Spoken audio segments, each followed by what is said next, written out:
खुद को जीतना है तो श्री कृष्ण की यह बात गांठ बांध लो। श्रीमद् भगवत गीता एक जीवन शैली है जो सोचने और जीने का नजरिया बदल देती है।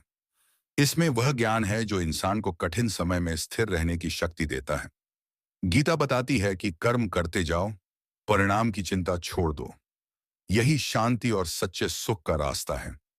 मोह और माया में उलझकर हम अक्सर खुद को खो देते हैं, पर गीता आत्मा की पहचान कराती है। आज के समय में जब रिश्ते कमजोर पड़ रहे हैं और जीवन में तनाव बढ़ गया है, तब गीता की सीख हमें मजबूत बनाने का काम करती है। यह न सिर्फ सही दिशा दिखाती है, बल्कि भीतर से मजबूत बनाकर हर स्थिति में संतुलन बनाए रखने की प्रेरणा भी देती है। भगवान श्री कृष्ण कहते हैं कि सच्चा सुख पाने के लिए क्रोध और अहंकार पर नियंत्रण बहुत जरूरी है, क्योंकि यही दो भाव इंसान को अंदर से कमजोर कर देते हैं। श्री कृष्ण ने गीता में कहा है कि जो व्यक्ति अन्याय देखकर भी चुप रहता है, उसकी प्रतिभा का कोई मूल्य नहीं है। जीवन में संतुलन बनाए रखना, सत्य के पक्ष में खड़ा होना और शांत रहते हुए सही बात कहना ही असली बुद्धिमानी है।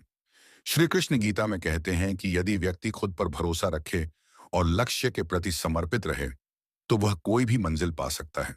सफलता के लिए आत्मविश्वास के साथ साथ सही दिशा में लगातार कोशिश जरूरी है।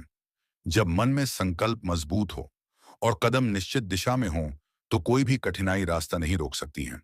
कहा भी जाता है कि विश्वास, धैर्य और कर्म ही सफलता की सच्ची कुंजी हैं। गीता उपदेश के अनुसार सच्ची प्रेरणा हमारे अपने विचारों से आती है। जैसा हम सोचते हैं, वैसा ही हमारा जीवन बनता है। इसीलिए इंसान को हमेशा सकारात्मक और बड़ा सोचना चाहिए। श्री कृष्ण कहते हैं कि खुद पर विजय पाना ही सबसे बड़ी जीत है।